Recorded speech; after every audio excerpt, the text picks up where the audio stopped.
Welcome back to my channel Tech Getter Official. In today's video, we will learn how to fix the Windows 11 lagging issue after an update. Firstly, click on the search bar and type Settings, then click on it to open the Settings window.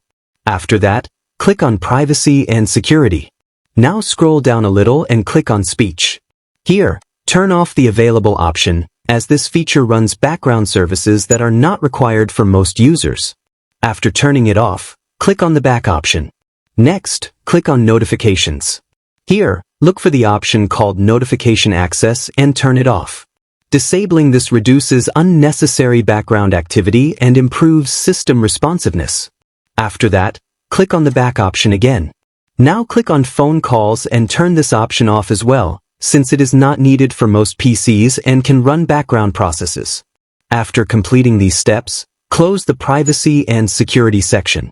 Now again click on the search bar, type Settings, and open it.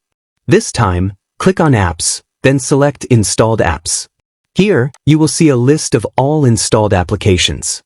Go through the apps one by one, especially the ones you don't use frequently. Click on the three dots next to any app and select Advanced Options. Scroll down and find Background App Permissions, then make sure it is set to Never. Repeat the same process for other unnecessary apps to reduce background load. Now, close the app settings and click on the search bar again. Type Services and click on it. Once the Services window opens, scroll down and try to find Windows Update. When you find it, right-click on it and select Properties. Here, change the startup type from Manual to Disabled. This will prevent Windows from constantly checking for updates in the background, which can cause lag after an update. After changing the startup type, click on Apply and then OK, and close the window. Finally, restart your PC to apply all the changes properly.